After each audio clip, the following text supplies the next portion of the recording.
So we have a little bit of a surprise today. I just received this package in the mail from Ohuhu. You may have seen them on your FYP or timeline. They're known for their alcohol-based art markers, as well as their Fineliner pens and rolling pads, as well as a few other art supplies. So it's kind of heavy. Let's see what they send us. Alright, so Ohuhu sent me their set of alcohol-based art markers. There's 48 colors in total, so let's just see what they look like. Alright, so as you can see here are the selection of colors they provided. They also included a little pamphlet about themselves, about the company, about some of the different series of markers they have and the colors that are available. They also included a sheet of EVA, and it says like if you're coloring on thin paper, you just put this sheet like behind your current page, and then it'll help prevent bleed through, which is a nice thing to include. I always run into that trouble when I'm coloring things with markers. And then finally, they included a couple of swatch sheets, which we will fill these out in just a second. So they also sent me a mixed media drawing pad, which it looks like there's 62 pages at 120 pounds, so that means that each of the pages is pretty heavyweight. It's got a nice feel. And since it's spiral bound, they also perforated the pages, so if you want to remove like your drawing afterwards, you can. And then finally, they sent me a set of their fine line drawing pens. So there's 8 in total, and each one has a different tip. Alright, so first we're going to just fill out a couple of these swatch ones. So each marker has a chisel tip and a brush tip.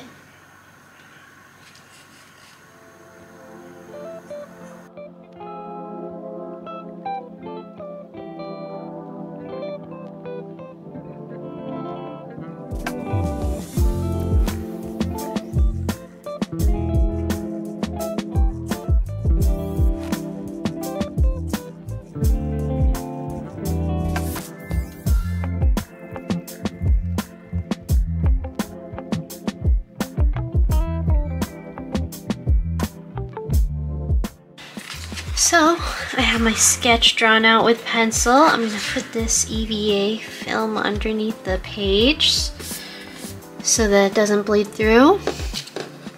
And these swatches are nice because I can kind of like figure out what color I want.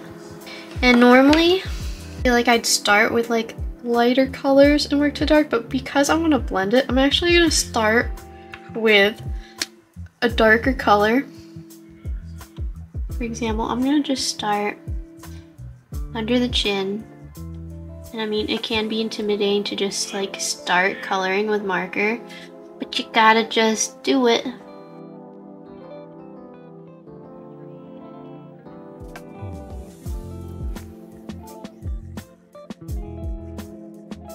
I'm gonna end up using, I think, this lighter color for most of the face.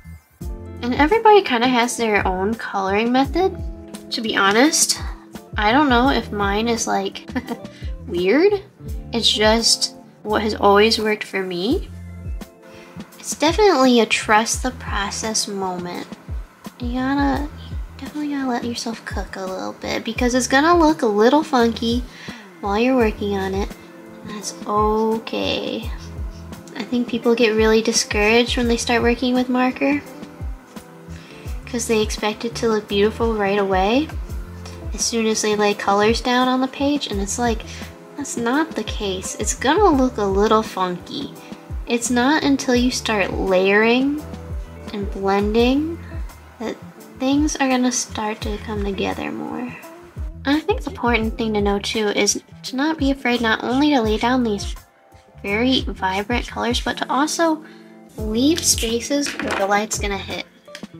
Leave some blank page. I think when you're a beginner artist, you just want to color the whole shape because that's what you've been taught. You color in the lines. When in reality, we have the freedom to leave some of that space open to allow for like light to communicate with us. And this part here is skin, but it's gonna be covered by like a light sheen. I think I want amber because it's gonna be a dark.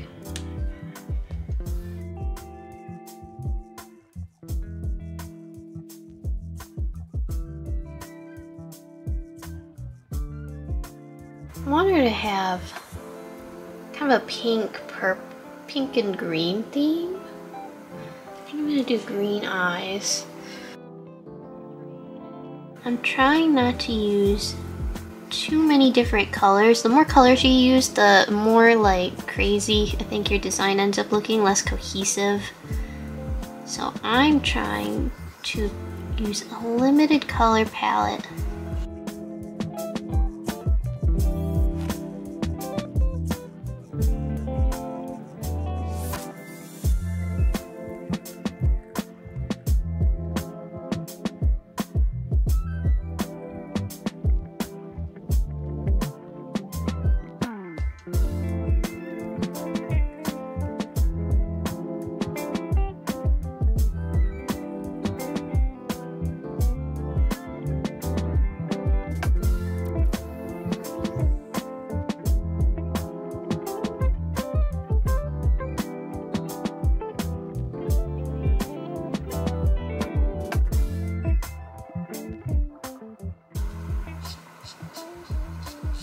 I'm not coloring right to the edge on some of these dark areas because I'm keeping in mind that just a little bit of separation is really going to help define a shape. So that's why you see I leave gaps occasionally between some of the planes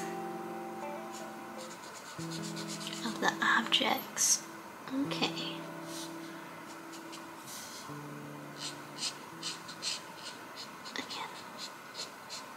Because like ribbon, very thin, but it does have an edge and you can see the edge, which is why I'm leaving that blank for now and we'll color it in with a different color.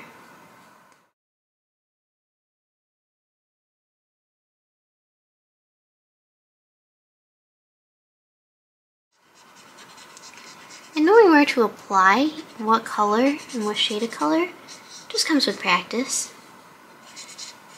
Observing different objects in different lights and environments is the best way to get better, because not only as artists are we training like our hands to be better at drawing, we're also training our eyes to be better at observing the real world in order to replicate it in our art.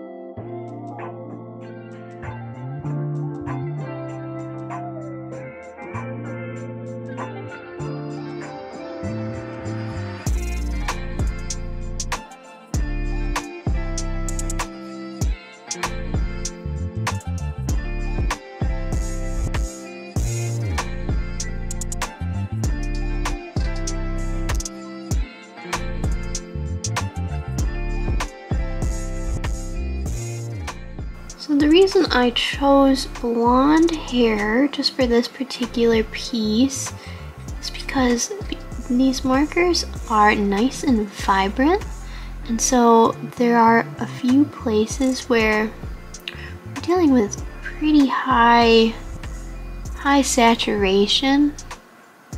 I feel like yellow can come across as much lighter in those environments. Because I don't want everything to look like the same tone. I want some real dark areas, and then I also want light areas, and that helps balance the piece overall.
So this is the 0.1 liner, which I don't know if you can see.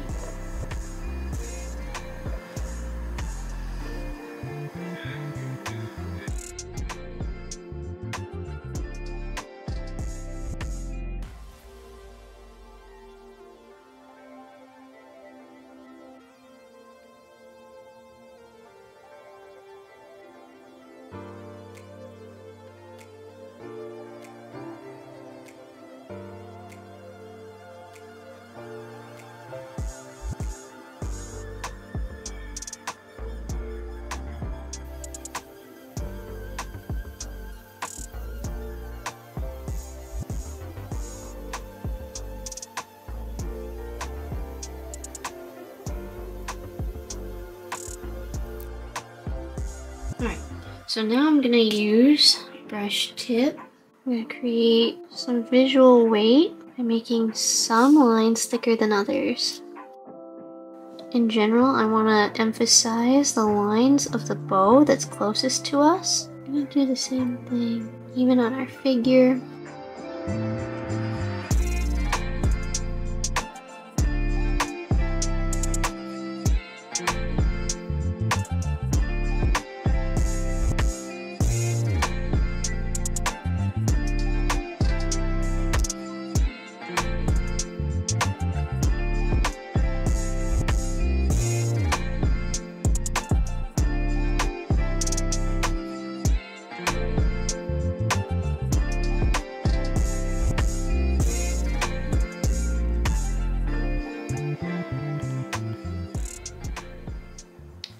So overall, I am pretty happy with the final result. The paper was pretty nice to draw on. It had a good feel. It held the marker really well. It did bleed through the other side, but again, they provide you with this nice screen to help protect against bleed through onto the other page, so the following page was just fine.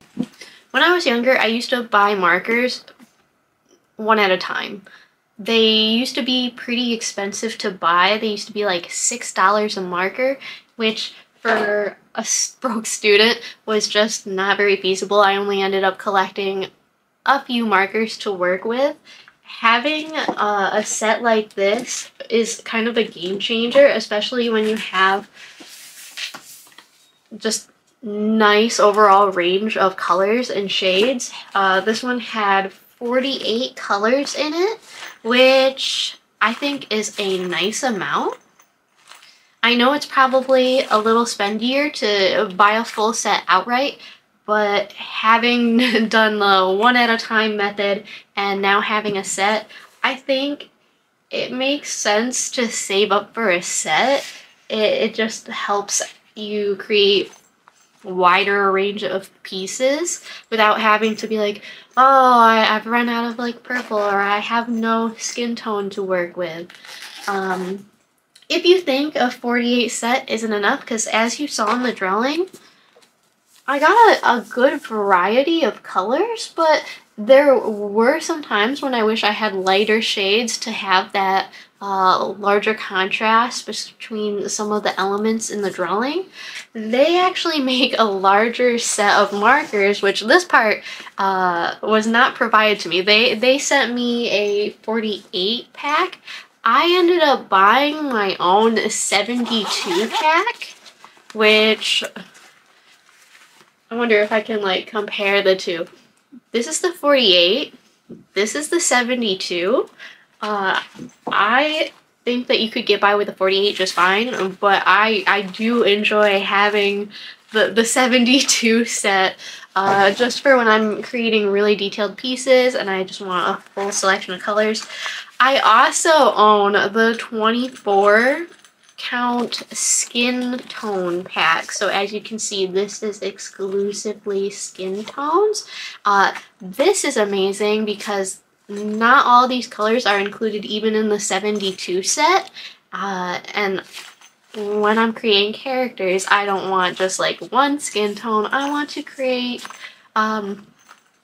a diverse selection of characters, and to do so it's nice to have a wider variety of skin tone markers to work with. So that part isn't like sponsored or anything, that is just something that I bought on my own and I find very helpful. So I hope you enjoyed this video. If you want to check out Ohuhu, please use the link in the description below, and yeah, let me know what you think. And I hope in the meantime you all have a wonderful rest of your week. Thank you. Bye!